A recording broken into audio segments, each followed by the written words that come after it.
What jobs are a turnoff for a serious relationship? Before we start with the first story, please hit subscribe and ring the notification bell to stay updated with us. Story 1. Chef. I have nothing against chefs.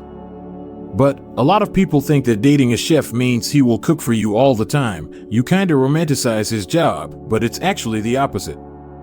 Cooking is work, and we don't like to bring work home with us. His hours are crap. Weekends, holidays, nights. You want to all have Thanksgiving as a family? That might not be the case if you're in a serious relationship/marriage with a chef. Also, artists. I say this as someone who paints. I don't like to say I'm an artist, so I might be a major hypocrite here. But there is something about the art world that draws some of the most self-centered people on earth. Story 2. As a retired firefighter/paramedic, I'd say firefighters. It seems like lots of women in their 20s think dating/marrying a firefighter is like some kind of fantasy dream. The truth is we work 24-hour shifts, and a large part of the time on our days off all we do is sleep. The schedule and the amount of calls just beat your body. So many folks go into the fire service looking like a Greek god or goddess, but 10, 20 years later they're just broken and beat up with chronic knee pain and back pain and hearing loss. This is all aside from the serious trauma they deal with, which so much of the time we can't even talk about because few people want to hear it. Lots of jobs take a physical toll, lots of jobs take a mental toll, but very few jobs take the physical and mental toll that being a first responder does. Story 3. A seafarer. Based on experience, because I'm currently a seafarer. Long contracts and lack of reliable cell services can be a burden. Aside from those, there is also the stigma if you date a seafarer, chances are they are getting laid every time we arrive at ports. Like WTF, it's not that there are lines of women waiting for us outside the port area. Most of my time is spent looking at the sea and finding a reliable and stable cell service. Story 4. Stand-up comedians. Weird work hours and locations. Whole months away for fringe festivals. Casual alcohol, drug use, infidelity. Worst of all, anything that happens in your relationship will be made public if they think they can make it funny/interesting. And judging from the many comedian-led podcasts I listen to, depression and anxiety are extremely common with comedians, and that can be a huge stressor on a relationship. Story 5. For me, anything that requires spending a long time apart. I wouldn't date a pilot, flight attendant, military, etc. These are also the people who are notorious for cheating on their spouses. Edit, also miners. The next town over is a mining town with a population of 23,000, and they were so horny that the men would pool their money together and fly out prostitutes from the nearest city and use the women for a long weekend, and then fly them back. I forgot how gross miners can be. So glad I moved away from that place. That town was truly the crap of Australia. Just a dirty town that made you feel like you were in the gutter. It had that underlying feeling that there was something sinister below the surface. Please don't ask me what town. I don't want anyone finding out my location. Story 6. Brokers, any kind of broker. Real estate, insurance, investment. They're always networking. Their goals are all sales-oriented. And the number of people in these fields who then devolve into treating their personal relationships as transactional is too high. Hard to believe that this was so far down. I'd also add pawn shop owners, tow truck drivers, and anyone who thinks gambling or crypto is an occupation. This is too far down. For many of them, their job is to lie about why a house should be sold only for the buyer to feel duped down the line. I can't level with people that have that kind of mentality.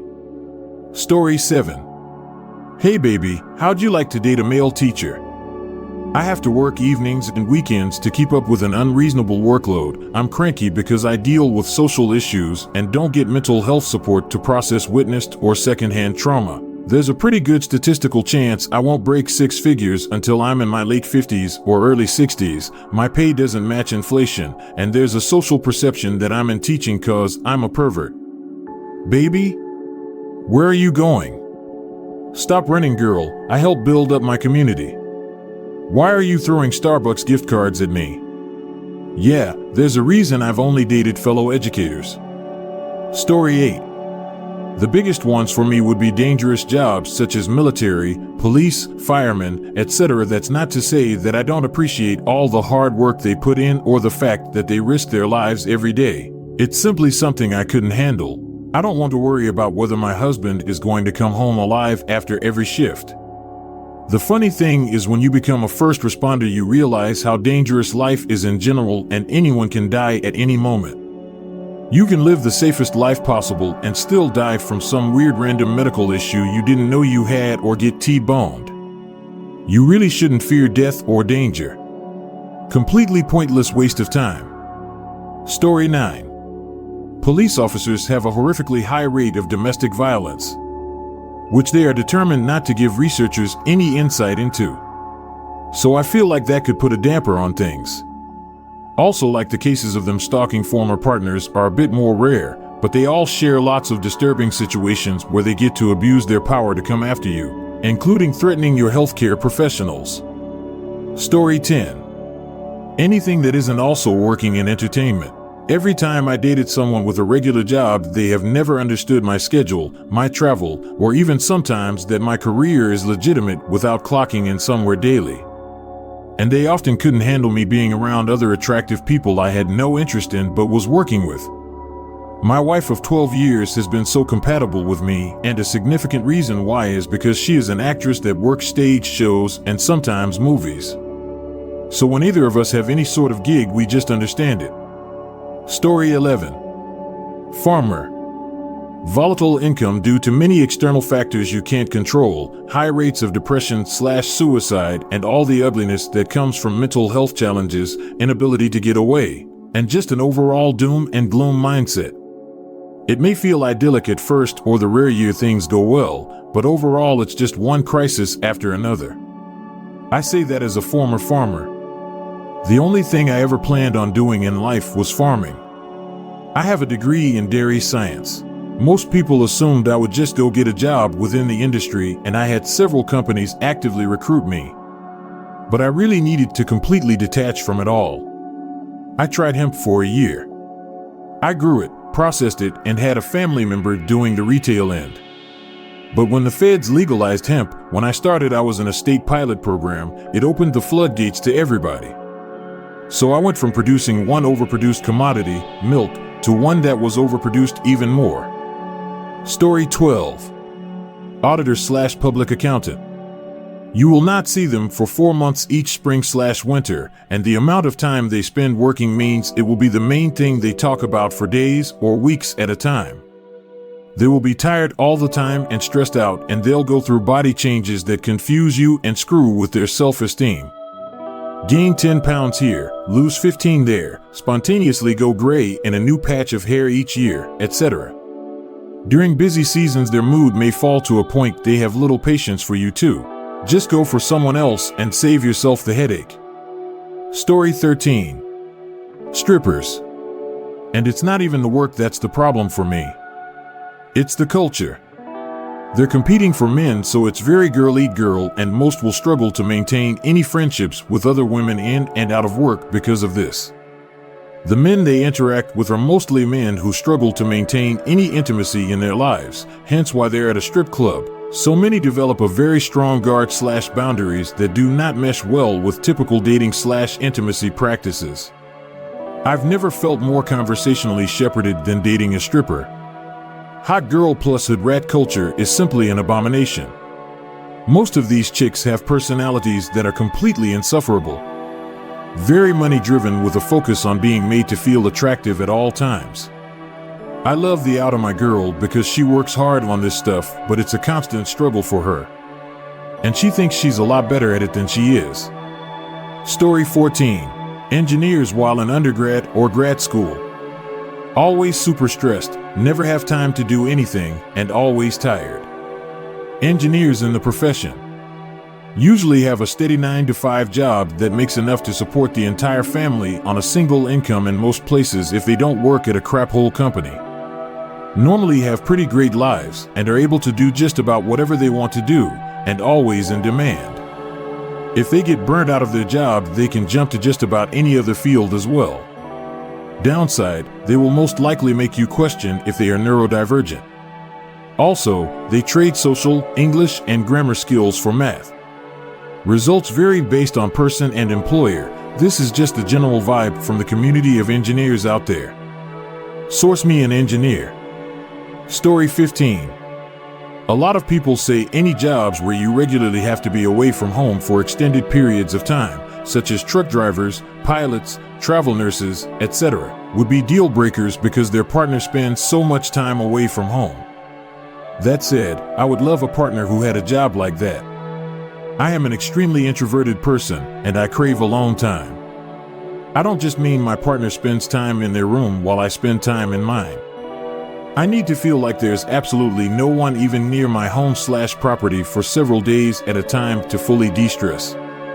Similarly, jobs where my partner had an alternate schedule to mine, like night shifts versus day shifts, would be great for the same reasons. To actually answer the question, though, I think jobs that would be deal breakers for me are jobs that fundamentally disagree with my values. Such as jobs that take advantage of people, like insurance people, some kinds of lawyers, not all lawyers, many lawyers are great, people who work in the fossil fuels industry, etc. I also might find it hard to be with someone who works a job that makes them smell.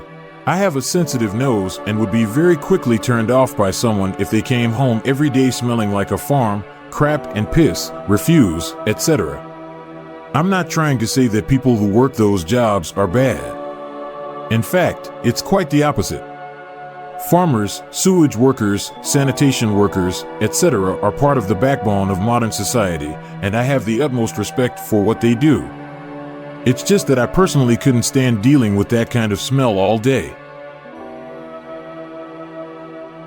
What are weird jobs nobody knows about, but they pay well? Story 1. I once met a professional ice sculptor who made a killing at corporate events and weddings. It's a niche skill, but the pay is pretty impressive. My cousin used to be the creative director at a resort hotel in North Texas. They had a huge event for Christmas every year with a massive indoor ice sculpted land. He told me they brought artists from all over the world to do the sculptures. Not just sculptures, but everything was made of ice. The trees, landscape, slides, etc. I went one year, not a Christmas fan, but I was absolutely in awe of the sheer magnitude of the project and how well everything was done. Story 2. My dad was a master flavorist. He made artificial flavors for candy, beverages, and lots of other things. He made a lot of money during his career. I'm an analytical chemist for a flavor company who, among other things, reverse engineers competitive flavors to give the flavor chemists insight, LOL. Indeed, they make bank finding out how you can make a naturally derived, i.e. citrus flavor, taste the same every time when you have to source your extracts and oils from different places in the world, at different times of the year, while the stock might be a different age due to supply issues, can be a lot more complex than one might think. Story 3. I had a boyfriend in Oklahoma who got state wages for going into backwoods and down dirt roads to find trash people dumped. His job was to report the trash for others to clean up, but most importantly, he had to sift through the trash to find anything that would identify who dumped the trash. I went with him a few times and I felt like a detective. It was quite fun. Edit. For those that asked, I do not remember the name of the position, and Google was no help. I did find this which seems similar. For some reason, the only name that comes to mind is manhole cover. Sorry, that was 23 years ago, and my memory is not that sharp. Story 4. When you work as a government employee or contractor with a top secret clearance, after you retire or get laid off, you can work as an escort within classified facilities called SIFs. Escorts are needed when an uncleared person needs to work in the SCIF. For example, it might be a top secret data center that needs an air conditioner repair. All the escort has to do is watch the repairman and stay with them throughout the visit. They usually just drag a chair over and sit there while getting paid good money. One of the most quietly frustrating months of my life was doing hard labor on a government building site as a construction worker, going like 80 hours a week, And realizing the annoying escort I had who was sitting around all day watching us was making a significant amount more than me. Story 5. My aunt and her daughter both do seasonal work as hand pollinators, harvesters. Certain types of plants, saffron, vanilla orchids, have very small windows of time when you can pollinate or harvest from them, a couple of hours to a half day, so the growers need people who can work fast and delicately to hand pollinate or harvest whatever plant they are growing. Plus, if the plant is small and they grow in the ground, it's a lot of bending to get down and do whatever has to be done, especially if they have a whole field of tiny flowers and you are using tweezers or a tiny paintbrush. My auntie and cousin have been doing it for years now. They always get called back and make a lot of money for 1 to 2 days' work. Story 6. I worked as an organ deliverer. Forgot the official title for around a year. Job was simple. I was stationed in the biggest hospital in my state. If an organ donation was received that needed to go to another hospital for a transplant, it was my job to move it. I was paid $40 an hour most nights to sit on my ass in the break room and watch TV or play on my phone. I'd probably only have to deliver something once a week at most. It was an okay job, except that it was boring as crap, since the hospital I was stationed at did 95% of all the organ transplants in my state. And the other major hospital that did them was around 3 hours away, and you wouldn't ever have to go up north to it. Lots of pay to sit around, but well, I wasn't exactly feeling fulfilled career-wise. Story 7. I'm a trash man. I get paid well to work out. There's a 5-year waiting list to get hired by NYC Department of Sanitation. Ex-coworker went on the list the day he graduated high school. Got hired at 24. He'll be retired with a full pension and benefits by 54. Had a connection in DOS and got posted by his home. Works 5 hours on an average day if they move efficiently. He said the only real downside is getting up at 2 or 3 a.m. And any extra work, plowing, salting for a storm, etc., pays double time. I wish I knew all of this when I was 18. Story 8. Corrugated fiberboard structural engineer/designer, which is a long-winded way to say that I design cardboard boxes for a living. I make pretty decent money too. I spend my day in a design lab, think large, mostly empty room with a lot of corrugated cardboard sheets and a few large CNC flatbed cutting machines. I use a program called ArtiosCAD to draw a flattened box shape, essentially how it looks before being glued/folded up/assembled. And then that drawing is converted into a physical cutting die to be used on machinery in the factory portion of where I work. It's incredibly fun work and really makes you think about the packaging industry as a whole. We try to avoid non-paper materials at all costs, so our products, the boxes, tend to be very environmentally friendly. We also source all of our paper from ecologically friendly corrugators who own land and grow trees instead of buying them from deforesters. Story 9. I drive around and look at parking lot lights at night, making sure there are no outages. I don't fix it, I report it in an app, and the guys with the bucket truck show up later. It's part of the overall service my company provides. It's a monthly fee, and I pretty much have a set list of properties I visit either once a month or once a quarter. The pay isn't exceptional, but I basically get paid to listen to podcasts, so no complaints here. They also pay mileage, properly, so no tax. Maybe not exactly an answer to the question, but yeah, there's someone that does that. Story 10. I met an infusion nurse who told me about her job. She worked 3 12-hour shifts per week at a smaller clinic in a metro area. She'd hook patients up to N4 and give them their chemotherapy or MS drugs or whatever else was prescribed. Hook them up and monitor for problems, which were less 1% of the time, and those she sent to the ER. She made greater than $100 per hour. It took a bunch of specialized training, a couple of years IRC, to be familiar with the drugs, but said it was no more than most specialized nurses. And since her field was understaffed, she could do it probably forever if she wanted. Story 11. Years ago, I was working retail, and one of our regular customers was this guy and his boyfriend. He was a retired Army psychologist who lived in military housing. Invested most of his money when he was in the military, retired with a good pension and a nice chunk of change from his investments. He had a collection of rare cars, including a Rolls-Royce originally owned by Dudley Moore and a bunch of frame-off restos. We were talking about his collection one day, and knowing I was really into cars, he said he needed someone to take care of his collection, maintain them, and do other random handyman-type jobs at the place he stored his cars. I was 21 at the time, and as tempting as it was, I knew I wasn't experienced enough. Last thing I wanted to do was screw up one of his cars that I couldn't afford. It's one thing to do maintenance and repairs to my 10-year-old Celica. It's something completely different to try to maintain a mint 70s Rolls. Looking back now that I'm much more experienced with cars, it wouldn't have been that bad. Anything above my skill level I could have brought to the right people. Story 12. I'm often told that people have no idea my job exists, and I make pretty good money, $145,000 this year. I trade energy between different power companies on the West Coast, send instructions to power plants, and then schedule the energy to flow along transmission lines. The schedule is part of the reason for the high salary.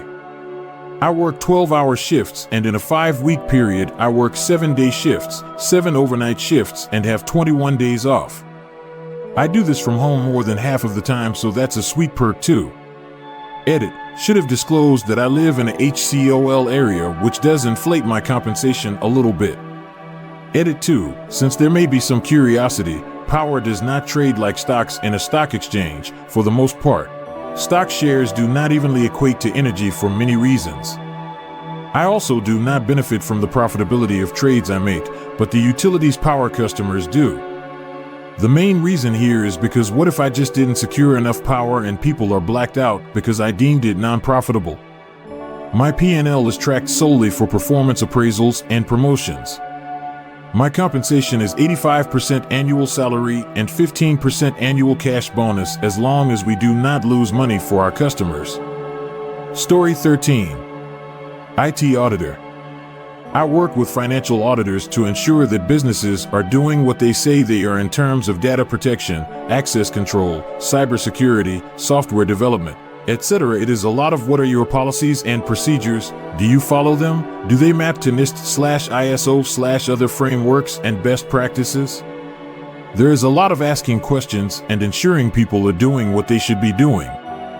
Occasionally, you discover fraud or incompetence and get a VP fired. It requires decent IT skills, lots of continuing education, strong soft skills, and a solid nonsense detector. I work mostly remote. I get European levels of vacation with American IT pay and no mandatory overtime. I get paid to do training, attend conferences, and get certs and CPEs built into my regular hours. Story 14. My So builds trails. It's a job I never considered until we met. I am much more aware of my trail etiquette, knowing people have put a lot of time and effort into making a trail for me to walk on. Bad news is, he only occasionally will come hiking since he spends so much time already on trail, it's like going to work for him. Although when he does come with, it is fun to get his perspective on the state of a trail and hear his thoughts on how it can be improved. Story 15. I once went to an old guy's house up in the mountains. Old in that he died, and his daughter was trying to sell off his assets. He was in process of building a 4,000 square foot underground house. The house was pretty much there without any outer walls. All the support pillars were there with the roof and had been covered with earth. There were channels in the floor for electricity but hadn't been wired yet. There were about 5 C-trains or semi-trailers full of super high-end machinery. Herrig surface grinders, SIP jig borers, lathes, mills. You could see that the deepest part of the house was going to be the machining area. The daughter said he made his money making stamps for stamping best by dates on the bottom of beer cans on a pantograph. That's a pretty niche skill. What are the hardest jobs that surprisingly pay very poorly? Story 1. Caregivers for adults with disabilities. Physical disabilities and mental/emotional disabilities. Interviewed for this job before, it was minimum wage or maybe $2 above minimum and the hours were crap. Overnight and weekend and Friday nights. And the interviewer also had to legally disclose that their patients I would be caring for have a record of physically attacking caregivers. My friend did this job and one of the patients tried to assault her. Story 2. I worked as a site manager for a group home for like $15 an hour, and by manage, I mean still perform hands-on caretaking duties, hygiene assistance, cooking, passing medication, etc., with the addition of administrative ones like ordering supplies and medicine, organizing outings, handling finances, being on call regularly, and trying to mitigate staff conflicts and failings, i.e., sleeping on the job, being verbally abusive to clients, etc., without actually having the power to give consequences, all for $1 per more than a regular DSP, direct support professional, which is hard enough. I miss my clients dearly and learned a lot, but leaving that job to go to grad school has been one of the best decisions I ever made. Story 3. In most U.S. cities, EMTs are paid little more than minimum wage. They literally save lives and deal with all sorts of crap you can't imagine, all for $10 an hour. I became an EMT with hopes to become a paramedic. After 2 years, I quit. Insanely stressful work in hours for $10 an hour. I'm a bartender now and I make twice as much and with so much less stress. Story 4. Wildland firefighting, federal. Not the firefighters in red fire engines, with all the bunker gear. Federal forestry technicians who battle wildfires, GS3 entry-level grunt gets $11.83 an hour. Only gets 6 months of work. Hikes, digs, breathes smoke, always dirty, always gone. Only gets 6 months health insurance. Also, emergency medical technicians. Social workers. Honestly, wildland firefighters need to be making $25 an hour minimum to start out. It's actually incredibly insulting to pay them so little given how incredibly important they are. Story 5. Veterinary technician. Schooling is required, have to pass national boards, pay to register, and do continuing education every 2 years to keep being able to pay for it. Have to be the anesthetist, phlebotomist, hygienist, pharmacist, place catheters, handling controlled medication. All for slightly more than min wage. Registering to be an RN is $190 for 2 years. Registering to be an RVT for 2 years is $350. Vet techs are amazing and deserve to be paid way better than they are. I think vets themselves are also underpaid. Thank you so much for what you do. You have my deepest respect. Story 6. Animal shelter/rescue work. I worked as an adoptions associate and an animal care tech in a shelter, and it was the best and worst job ever. I loved the work I did, and it was some of the most important work I've done in my life, but I hated that my job existed. It's hard work and takes a big emotional toll on you, and it also, unfortunately, paid pretty poorly. Am at minimum wage, love and hate every moment of it depending on the day, but I wouldn't trade it for anything. I'm lucky that minimum wage is livable in my country with helps from the state and not paying taxes because of it, cause I'd be messed in the US. Story 7. Zookeeper. A very dirty, often physically demanding, and sometimes very dangerous job done in all kinds of weather. Not to mention that you generally need a 4-year degree and a couple of unpaid internships to even be considered, at least in the US. Zookeepers often do not get any benefits either. Many that I have known needed a second job on the side to make ends meet. Early hours, long shifts, late nights, poop everywhere, and a large amount of continuous heavy manual labor. I'm not afraid of hard work and am physically fit, but the toil was immense, especially in the summer months. I was only a volunteer and was flattered they offered me a job, but taking it would have been a 60% pay cut from my cushy office day job. No thank you. Story 8. Picking fruits, vegetables, or anything else that's manually picked rather than machine picked. Orchard work. People clearly don't understand what goes into delivering the fruits and vegetables to the produce department at their local grocery store. The worst working conditions out in the elements with little to no occupational safety and health regulations for ridiculously low wages. Those who produce our food would do almost anything for the working conditions of any other job. Some fruit picking is piecework and can be an excellent way of making bank. Story 9. Architect. Edit. OP said jobs that are hard and pay surprisingly low wages. Who's surprised cooks are poor? Everyone knows janitors don't make crap, and it's an unpleasant job, often. Seems like pop culture has used architects as a catch-all job for someone with money and a lot of free time. Truth is, you get paid crap and you work a lot. Unless you're Frank Gehry or Zaha Hadid. Surprised, but also not to see this so far down this list. People assume architects make what doctors or attorneys make, and it's significantly less, but requires almost the same amount of schooling and examination. No one thinks it's worth it and that they can do it themselves. Nearly every aspect of human life is usually touched in some way by an architect, and people don't realize how much architects shape human life. Story 10. Flight attendants. They will tell you that they pay $25 per hour. What they don't tell you is that you are only paid for flight hours, not boarding, deplaning, delays, ground stops, cleaning the plane between flights, pre-flight crew briefing, pre-flighting emergency equipment, checking catering supplies, etc. You get paid for about 20 hours per week, but are away from home 4 to 5 days per week if you live in your base city. If you have to commute, add half a day on each end. I loved it and would do it for that little amount, but it can be hard to keep your head above water financially. Especially if you commute. Commuters pay for either a crash pad or hotel room in their base city before and after trips.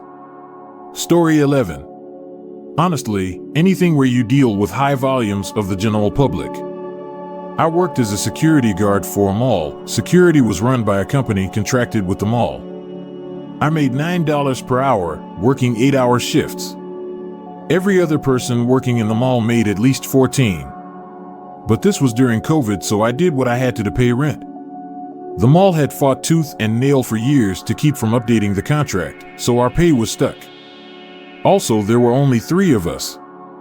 Days were divided into 3 8-hour shifts. If someone called in sick, then whoever was already there had to stay and keep working.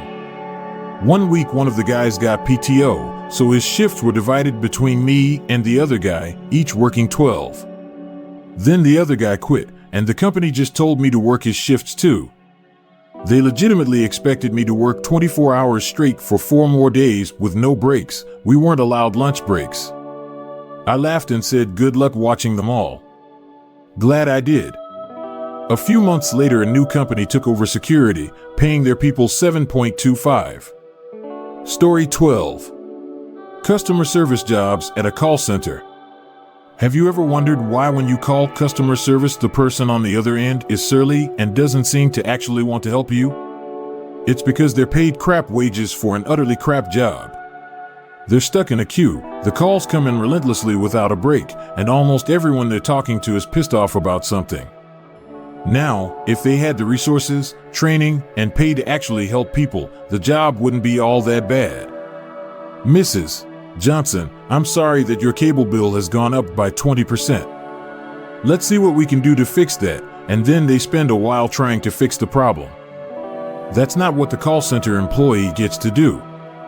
Instead of providing customer service, they're supposed to handle the call in a set number of minutes, follow the script, wrap up the case in an even shorter time, and go back into the queue to get yelled at again.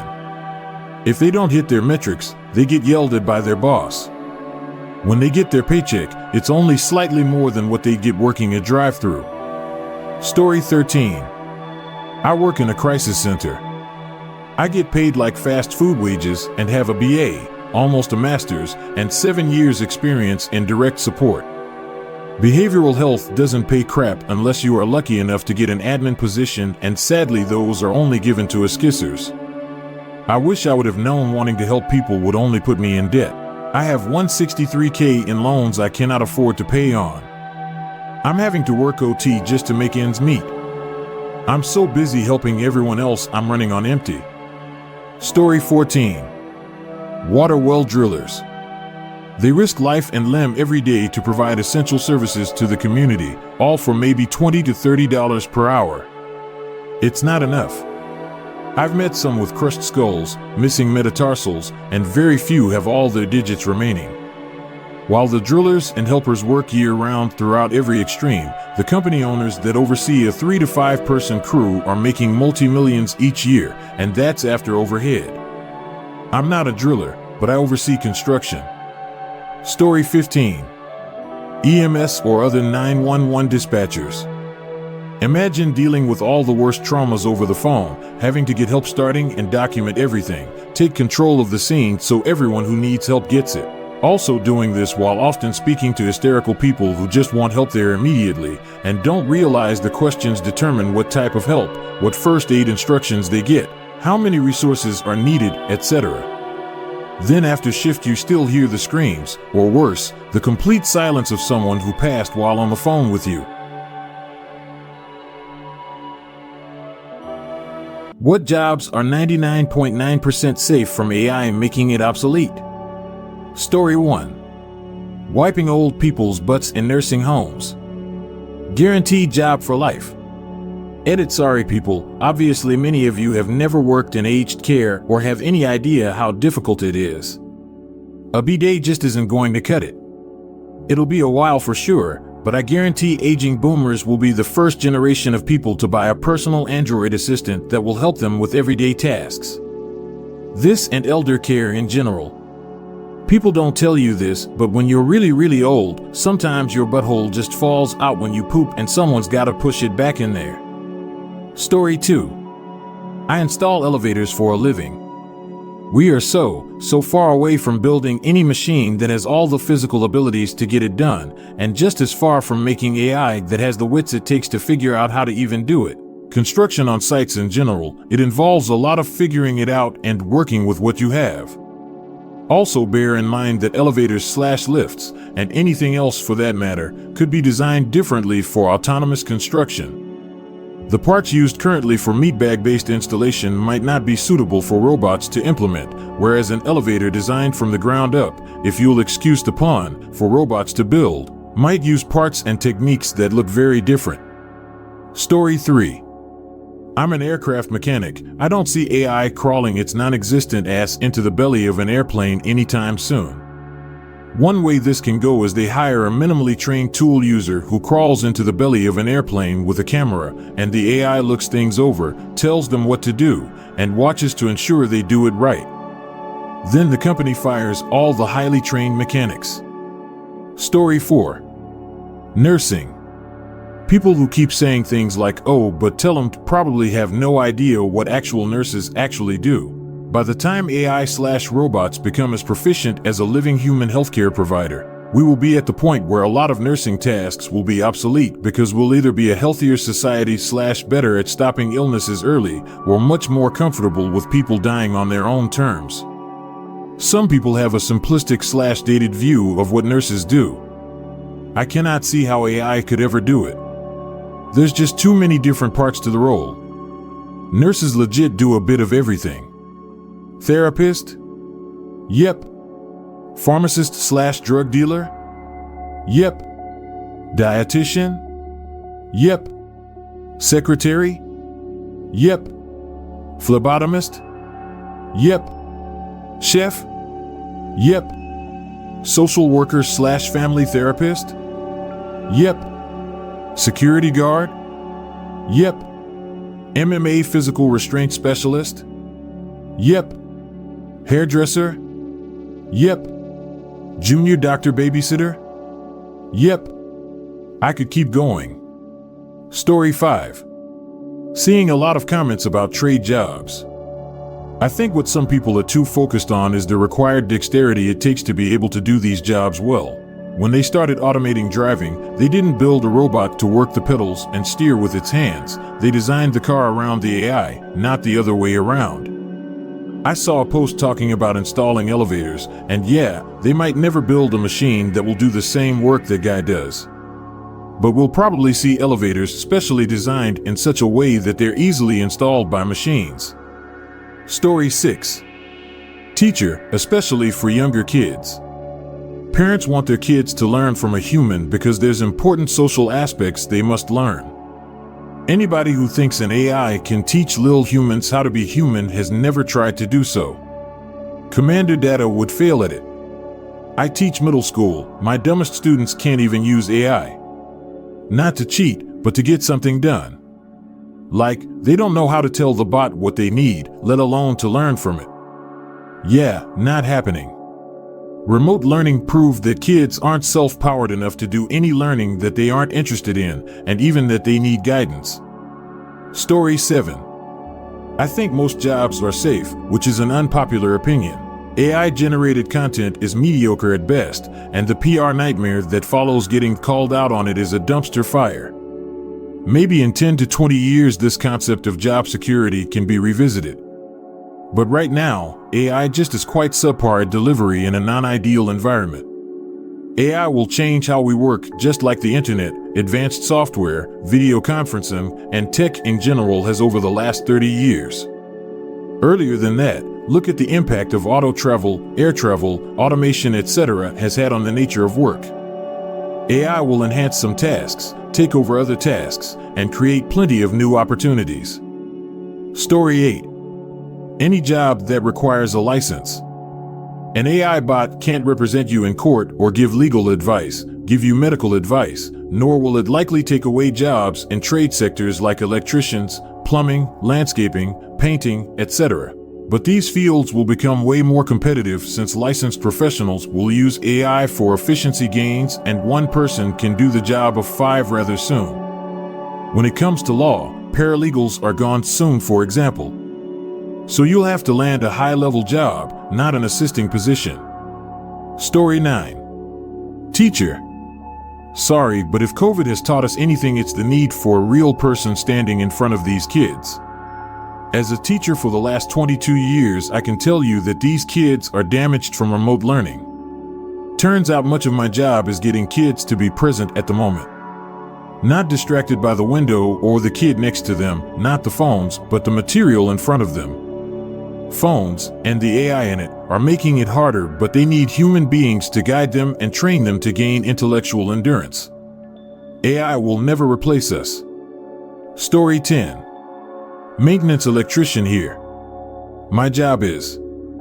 There is a new task every day, and nothing of it follows any sort of standard procedure, at least for an AI. It would first need to have a fully functioning body that can work without electricity in tight areas before it could even begin to replace me. And at that point, we are either having a big war or universal basic income. An AI robot could be like a Russian nesting doll, or could take its arm off and have it crawl into tight areas. Once it's as smart as a person, it will only be limited by its body, which will be impossibly customizable for whatever task needs to be done. Story 11. The problem I think you're going to see is that the jobs AI will impact can now include very smart people. Smart people will then have to look for other jobs or be underemployed. That will squeeze the lower education jobs harder as very smart people flood them, and there are just less jobs available. Your exact job may be safe for a while, but will that job be needed as employment declines? And do you really think a person who was smart enough to be a doctor can't figure out how to be a plumber when left no option? We're in for wild times. Story 12. I'm really surprised that no one has brought up kitchen work. I'm not talking about McDonald's because I know that they have burger flipping robots. But anyone that's worked in a complex, busy kitchen can tell you that it's going to be a long time before robots take over. I'd like to see a robot make 25 different orders, all modified, while another robot stocks the line. Ticket times would be 2 hours long. Story 13. Piloting any kind of craft, boat, plane, car, bus, tractor, etc., will be safe for decades. For example, people who think self-driving cars are right around the corner seem to forget 3 things. Self-driving cars are expensive, driving conditions in most parts of the world are terrible. No clear markings of roads or lanes or signs, snow, ice, very little rules of the road, so self-driving cars would always be cut off and bullied by human drivers, and no one would let them merge or drive normally, etc., so they take forever to get to their destination if they drove by the book, and thus not be competitive. And most importantly, insurance dictates most of what can and can't be done in the U.S., e.g., the first time a Tesla truck or AI-driven city bus runs over a group of school children. The whole timeline will get set back a decade due to nobody willing to ensure these things and the regulations that accompany that. Story 14. Psychologist. Even if you assume that AI models will be able to become as personable and effective as a good human psychologist, spoiler alert, they won't. People are still going to gravitate towards wanting an actual person who has had actual experiences to talk to. The illusion of empathy may work for some people, but overall people are going to prefer to speak with humans and will pay to do it. While AI models will certainly attract a lot of people and will be effective for many, the demand for psychological services is so high, and will remain that way, such that a decent accredited psychologist will be in demand. Story 15. Unpopular, but trucking. Before anyone tells me I'm an idiot, let me explain. Airplanes would be easier to automate. They haven't been, despite having an actual autopilot. Trains would be easier to automate. They haven't, despite having remote-controlled units. Our roads are designed for a human to use, with human intuition. An AI driving program has already proved to be exceptionally difficult to accomplish. And that's without backing trailers into docks, unhooking trailers, unloading. But we could just make a special road for only automated trucks that would be highly efficient, only that sounds a lot like how a train works. Trucking won't be automated, even if it does just end up like railroading, where the operator is mostly there in case something goes wrong.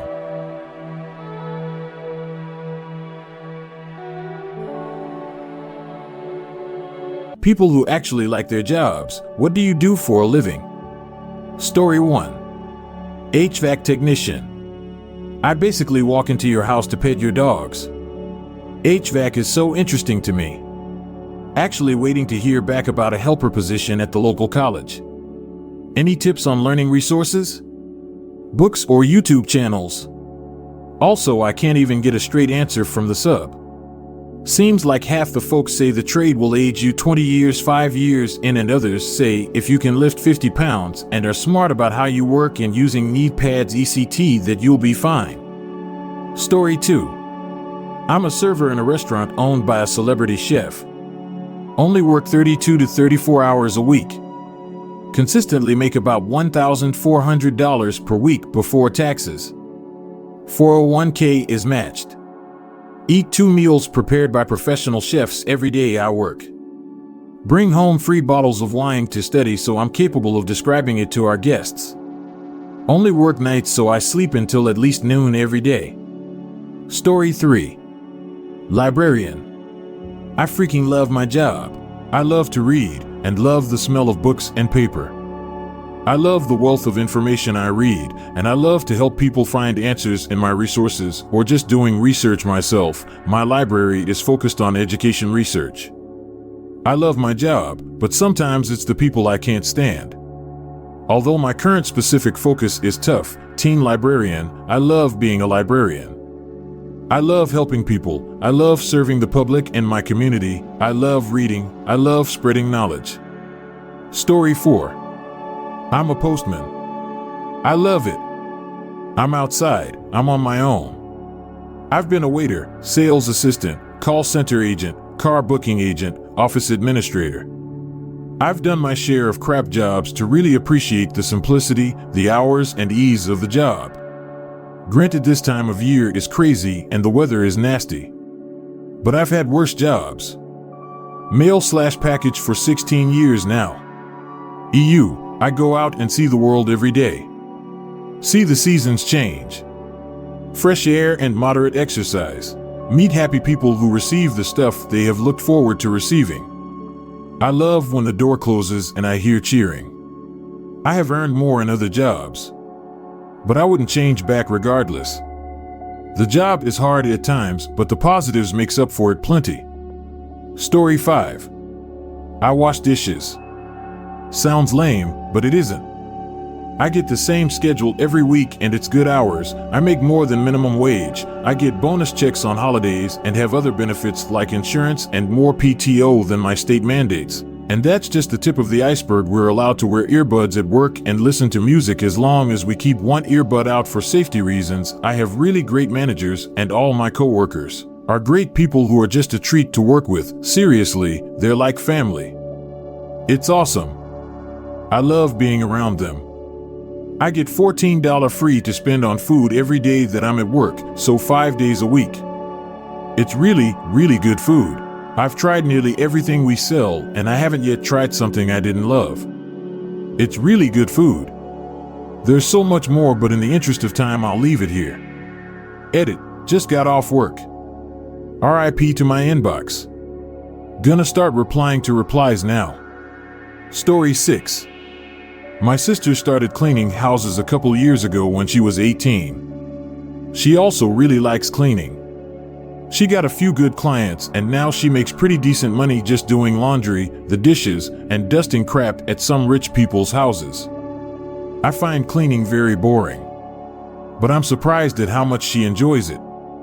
If I didn't know her, I wouldn't really believe people can love cleaning. Story 7. I own a sign business run from my basement. I get to show up for work in my pajamas if I want, get to choose the clients I do business with, and get to be creative on a daily basis. I don't make quite as much as I used to working for others due to taxes, but I've never been happier and more at peace. My business is growing, triple from last year, and we are looking to expand to some online sales soon. Story 8. I'm a janitor. I love being a janitor. Why? Because I have OCD. I love cleaning. I don't care about poop or mess anywhere. I will clean it. I want things to shine and look amazing. I'm so happy too because I have a state job as a janitor. So I don't make regular pay. And that makes me even happier. I feel so relieved going home knowing my building is spotless clean. Want to know the best part? Since I clean trash a lot, I find some amazing throwaway. Someone threw away an old stereo, and I took it home to make it into a nice decoration. Another plus side is that I clean out the recycling bin. I can take home the cans and bottles to recycle for extra money. It's so awesome. I clean at work and get paid well. Then I go home and clean some more. Another plus is no one talks to me. Occasionally people say hi, and I do too. But no one talks to me, so I can listen to my favorite podcast all day. Story 9. I work as a case manager for an eviction prevention program in my local government. Basically, I hand out free money, $2,000 per family, to people who are incredibly stressed out and hoping for a miracle. I get to ensure that people stay in their homes, and I help them find access to affordable child care, better employment, and food. I often work with teachers, single moms, veterans, and the elderly. People are so incredibly grateful and sweet, and I love being the person who gets to call and say good news. You get to stay in your home and your next month of rent is covered. They often cry, which then makes me cry, and the best part is I get to manage their case for another 3 months to set them up for success. Bonus, the presentation I created for our program is being shown in Washington, D.C. next summer, and we might help encourage other states to hop on board. Story 10. I am an on-call bioarchaeologist. I go to incredible places few in this world get to see. I look at human bones to analyze who they may be and why they are there. I have been on high mountaintops and deep into caves. No one cares if I look clean and neat because I have no one to impress. In fact, it is preferred I return from a site covered in mud and dirt. I work hard, sleep well, and sometimes get invited to colleges to speak to students interested in archaeology. I publish my research and present my adventures at academic conferences. Like all archaeologists, I am poor as can be, but what I lack in financial gains is more than balanced by spreading knowledge. Story 11. Wildlife biologist. Long hours, crap pay, but amazing experiences that I usually enjoy waking up for. Not up, but a person who works with wildlife for a living. I think it depends a lot on your organism of interest. I know people who came out and went straight to work in wildlife biology with a Gen Bio undergrad, working with salamander larvae or turtles or insects or oysters. Granted, it doesn't pay super well. I've heard numbers ranging from part-time at $12 an hour to full-time $35,000, and the work would suck if you're not a fan of being outside all day. But the ability to get a position varies wildly with the sort of organism you're interested in. If your dream is to work with charismatic fauna, lemurs, pandas, elephants, dolphins, it's going to be a very, very long road. It helps to start off doing volunteer work with wildlife. The community in most places is pretty close-knit, and having a network helps a lot. The people I know involved in wildlife biology joke that you're only ever 2 people removed from the boss of that dream job you're applying to, and it has proved pretty true for the most part. Story 12. I count boxes. I'm a goods operative in a warehouse. It pays enough to cover my bills and give me spending money each week, and I live pretty simply. Sure, it might not be my vocation, it might not be anything fancy, or even afford me a middle-class standard of living. But I've got 40 hours a week contracted, 1.5x for overtime, which is usually pretty abundant. I get no hassle from management, and in fact get a fair amount of respect as they know I'll get crap done without pissing and moaning about it. I can afford to maintain a nice studio apartment all by myself without having to look at house sharing or living in sketchy areas. I wake up, do the day's labor, then go home. No stress, no fuss, no expectation beyond hitting my laughably low productivity targets. I get an extra day's holiday per year of service, currently sitting on 23. As the site closes on bank holidays, I get multiple weeks of full sick pay, and the job itself is hilariously easy. Sure, it can be a little dull at times, but I'm physically active all day, and there's always jobs to be done somewhere. Story 13. I'm a party princess. I dress up and act as a princess at children's birthday parties. I always loved signing and somewhat acting, so it's great to put these skills to use. I also love making children smile. It's a great job for me because it's part-time and not always at the same time every weekend, so as a student it's the perfect job. I also like the fact that for every party I have almost no idea what to expect. It keeps me on my toes and my improv skills sharp. Story 14. I work in the fraud department of a large bank. I don't do the investigative work anymore. I deal with compliance/regulatory issues, gaps in our processes, internal and external audits, etc. It sounds boring, and it is at times.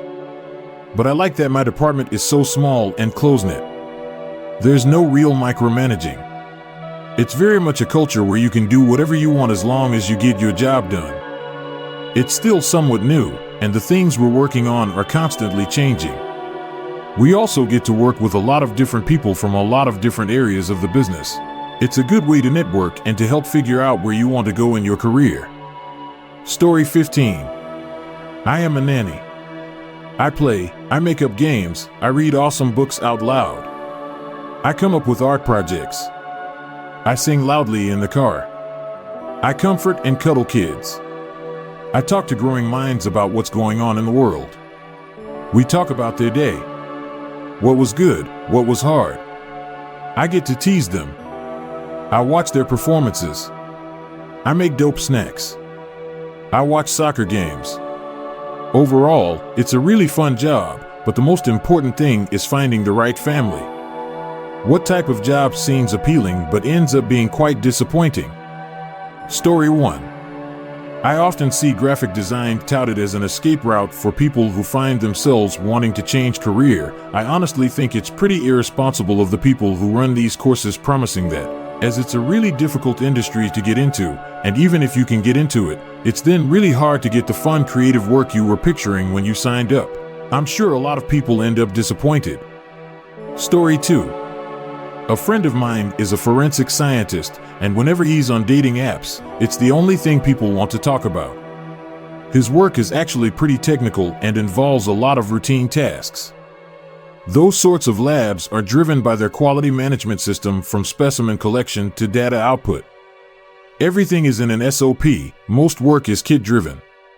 Very dull work, but nice in that you can put on a podcast and just go through the motions your SOP/WI demands without having to think about it. Story 3. After 4 years in the military, my biggest complaint was the lack of sleep and the irregular schedule. First job after that was a security guard. I couldn't believe how lucky I was, getting paid to stand there and do nothing. Until that job, I had not realized how much I would hate being bored. As humans, I think a lot of us, not everyone, wants to be in a routine. While we all work to live, some people do get a meaningful sense of accomplishment working. It's why I know that if I were to win the lottery, I would leave my current employer. However, I would still want to work. Maybe open up a small business or even part-time as a cashier at a grocery store. Story 4. Working at a flower shop is just like any other retail position, but everyone assumes it's more enjoyable than it really is. Assisting families in selecting flowers for funerals is definitely not the fun part either. Being a grocery store florist during COVID destroyed my mental health. Our department got cut hours, went from 2 people working Saturday and Sunday to just 1 person for both days.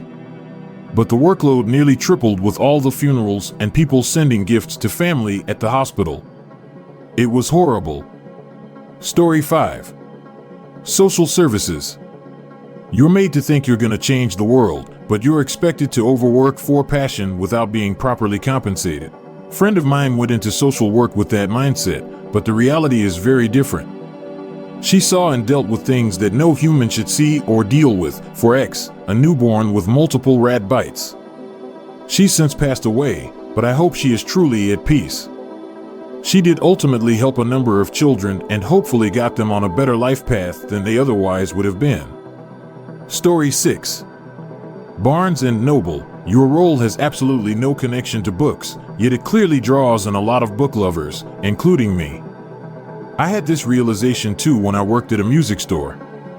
I thought I was going to be listening to awesome music all day.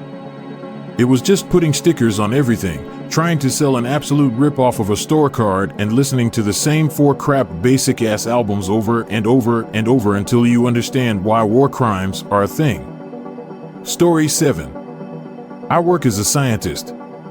I'm not sure if people generally view that profession as enjoyable, but I believe they expect it to be filled with more eureka moments and a lot less I have to manually process this data for 600 hours before I can start analyzing it. Cannot find it, but remember a side-by-side comic showing sci-fi versus reality. Left side panels showed Star Trek-ish machine analysis giving a result in seconds explaining every detail about the object. Right side panels showed scientists working at various tables and machines for hours or days to finally conclude the object has a 99% chance of not containing cadmium. Story 8. Video game developer and video game tester. I heard you spend a lot of time looking for glitches and bad coding. It's one thing to look for glitches, that's like detective work. And sometimes your pool of testers are assigned something specific to test. Today we're going to try to break jumping, but worse is chasing down a bug someone else reported but couldn't replicate, so now you're chasing ghosts.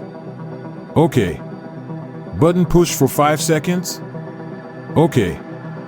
Button push for 5 seconds with this other button? Okay. Button push for 1 second, then the button for 5.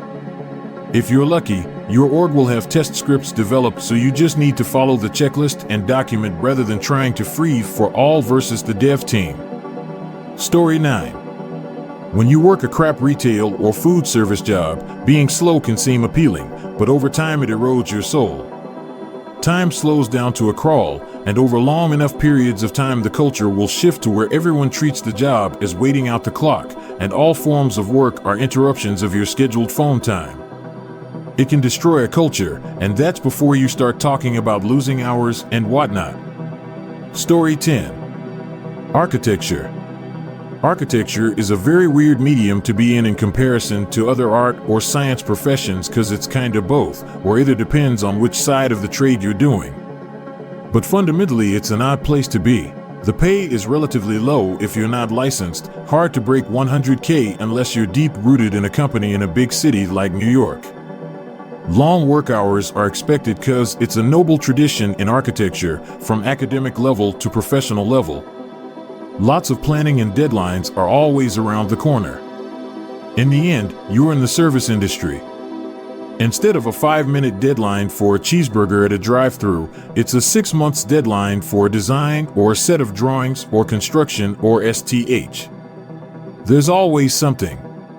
Story 11. I'm a financial analyst, so I do lots of Excel work and make reports for upper management. This is the best job I've ever had. I'm always looking for more projects because I love that initial rush of looking at all the angles and trying new things to figure out this particular issue. And then when you create something really cool that makes people's lives easier, amazing. I had been collecting data for a while for this one system we had, according to direction, and finally decided that I needed to do something with the data. So I created a database and ran some VLOOKUPs to create a comprehensive report with the option to choose several scenarios. My manager said that customer service would probably like this data. Turns out that customer service was just barely starting a project to gather all the same data I had been doing, and that was the day that they received my report out of the blue. So, saved them days of work, and the data was ready for them to utilize right away. I actually got a shout out in the leadership meeting of all the bigwigs for that. So yeah, a very satisfying job with lots of appreciation. Story 12. Big Law. The pay is incredible, the work is unbelievably stressful and exhausting. A lot of people tell me that they also work a lot, but constantly being mentally on 450 to 70 hours a week, 40-60 in billables, analyzing deals in the tens and hundreds of millions of dollars around a bunch of cutthroat, brilliant, high-functioning A-type personalities who are ready to pounce at any mistake is a whole different level of mental exhaustion. That sucks away your ability to do anything, enjoy anything in the time that you do have outside of work. You end up spending so much money for shortcuts just to make life work out, living close by the office, food delivery, cleaning, dry cleaning, the grand gestures when you can't reliably be there for loved ones, etc., that you don't actually pocket nearly as much as you think you do despite the high salaries. I am so glad I finally made it out after many years of grinding, and when of counsel, I still get paid reasonably well, but the hours are dope. Story 13. Nursing. Became a nurse to help people and do cool medical crap tea, and I did that. I also got yelled at by patients and other staff, spit on, hit, choked, demeaned, worked 16 plus hours sometimes, and frequently missed important family events while working on weekends. Story 14. Working in film. Don't get me wrong, I love it, but after 5 years I can already tell my body will not be able to keep up with it till retirement. This is one of the ones that blew my mind. I worked in hotels, and our hotel started housing film crew for movies and shows. The hours that people in this industry work are completely insane. I'm talking everything from set building to cameras to makeup to the accountants. Our hotels offered free breakfast and even light dinners, and we almost never saw them. I loved talking to them when they were there, though. I honestly don't watch much TV, but talking to them was fascinating. So many people from so many different places / walks of life, doing so many crazy things. Story 15. Sales specialist at a motorcycle dealership. People always tell me I have their dream job. Like, no, I really don't. It's still sales, and it's a hard and brutal job with long hours and sometimes little pay when you don't sell, especially when you can't control interest rates. What's the fastest you've ever quit a job and why? Story 1. 1.5 days I was beyond desperate for money and I took a job in telemarketing. I could barely scrape together the gas money to drive there and the bills were piling up. The first day was listening to calls, so I just sat there. The second day I had Mr. Selling King behind me listening to calls as I made them. He kept yelling at me to be pushy and obnoxious when people would be polite and kind when asking me to please never call again. I excused myself to go take a leak and just drove away. I'm happy that I turned things around. I have a job I love and make a decent living with a good company. I needed that low point to motivate me. Story 2. I showed up for the first day ready to start a sales job. I'd been hired with some stubble, but not yet a full beard the month prior. I thought nothing of it. The beard was neatly kept and short. The hiring manager pulled me aside after the first hour of onboarding right as I started filling out the new hire paperwork. The boss started, "We have a challenge today." Oh, boy. Already with the corporate speak. He told me that this was a clean-shaven outfit and that I was to please return home and shave. I went home, opened a beer, and sat on my porch thinking of my next move. After an hour or so, I got a text asking if I'd be back. I replied by sending a pic of the company's ad in the local paper looking for new representatives. The person in the ad had a beard. I never went back. Story 3. I walked out of one interview 1 minute after it began because they handed me a piece of paper detailing the job and the salary differed from the job description I had applied for. It was about 20% lower. I questioned this and they said that no, the salary they just gave me was accurate. I thanked them for their time and said I wouldn't be proceeding since you've already proven to me you will mess with my paycheck before I'm even hired. Story 4. I quit a temp job after less than half a day because they told me I would have to hold paychecks for employees who didn't return company property. When I told them that was illegal and showed them the law, they said I had to do it anyway, so I quit and went back on unemployment for a few more weeks until I found a real job. Story 5. In high school, I quit my job at Wendy's for a Heidi's deli sandwich chain. Their policy was that employees were entitled to a sandwich anytime they worked over 3 hours, so the manager made sure every shift was 2.5 to 3 hours. Forget the sandwich, it wasn't worth it to drive in. I found another job in under 2 weeks. Story 6. Tar roofing, 1 week. Each day I worked, I gained a half-inch in height from the roofing tar. My boots were like 15 pounds each by Friday, and I ruined all my pants and shirts. The Hispanic guys never got a drop of tar on them or their tools. Cheers to them for knowing what to do and doing it so well. I just couldn't get the groove of it, and I wasn't cut out to be on hot roofs on the most brutal, humid days of the year. Story 7. I once went to a day 1 orientation for an office job where they told us we had to supply a laptop, monitor, and headset for their office environment. I told them it's normal for the employer to supply these devices, and it should have been made clear in the interview process this was on employees. I walked out and never looked back. Story 8. Best Buy, before shift even began. Got back from a summer away. Got hired at a local Best Buy. They asked when I could start, told them any day except the coming Tuesday, as I had a pre-existing ticketed event which they already said was no issue in the interview. Next day, get emailed schedule, a single shift. On the one Tuesday evening I was assured I'd be off. Planned to call after class, but as I walked out my phone rang. My old boss from a few years ago at a GameStop offered me my old job so he wouldn't have to train someone because he was lazy. Told him I could start Wednesday, he agreed. I called Best Buy and told them to suck that thing. I remember the manager saying, "Don't be so rash. Do you really want to burn this bridge?" I said yes and hung up.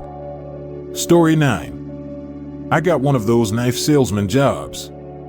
During the interview, we were told to take notes. After the interviewer told me to stay after the group left.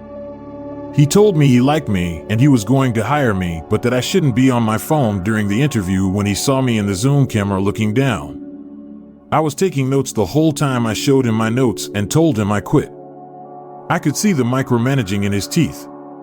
Plus, I would have never made sales in that job. Story 10. One day, its support position became, "We need you to work on this software package we make in a language you don't know because our developer left," followed by, "You are good at working on electrical systems, right? We need you to do the lighting and other wiring for our trade show booth." My old employer, Royal Mail, had forgotten to send out my redundancy paperwork for me to sign, so the next morning I was sitting at my old desk, chatting with a very confused, but happy, non-ex-boss. Story 11. I worked at a comic book store as a part-time sales associate for approximately 2 days. My first shift I received no training and just organized pop figures, which is fair. The second day, I was working from open to close. Someone came and unlocked the store for me, logged into the computer, and told me someone would be back around 1 to cover my break and then back at close to lock up the store. Spent the entire shift alone and incredibly confused. Quit the next day. Story 12. Half a shift as a temp. A warehouse packing Christmas food hampers. I was feeding the packing line and had been given no instruction on how to call for more products. I guess I was just expected to know what to do. So when my pallet of crap ran out, the packing line stopped. Some jumped-up team leader came striding over, calling me all the names under the sun because I'd caused the line to stop. I tried to explain that I hadn't been told how to call for more products. He called me crap and said something along the lines of, "You don't get your crap together, you'll never work here again." I said, "Well, if that means I don't have to work with crap like you, then that suits me fine." I gave him my coveralls and walked out. Story 13. I got a temp job in college at a beer warehouse helping to pick orders before the 4th of July. Quit after one day. The warehouse had no AC and it was June in North Texas, so it was about 130 degrees in the warehouse and they wanted us to move so fast picking orders they expected us to jog with our pallet jacks. On top of that, whenever someone dropped beer and the bottles broke, we were told to just keep going and not clean up. So as you were jogging with a pallet jack in the insufferable heat, every 10 or 15 feet there would be super slippery puddles filled with broken glass to cut you up if you fell. Absolutely not worth the $6.25 an hour in any way. Story 14. I got hired to be the guy holding a sign dressed as the Statue of Liberty for Liberty Tax outside in February. I was super hard up for money and needed any job I could get. They told at my interview on Thursday that I would start on Saturday. I was feeling down because I really didn't want to do that job. On the way home, I put my last $10 in my gas tank and saw the convenience store was hiring. I interviewed with the manager as I filled out my application and started the next morning. It was closer to home and higher pay. I never showed up to Liberty Tax. Story 15. Hot dog and custard store. Boss asked me during the interview if I liked to party, told me he would pay me a certain wage, and after 1 week I got my paycheck and it was over $1 less per hour. This was 2009 and $1 made a huge difference. It became clear that he paid his employees more or less based on if they were attractive and willing to party with him.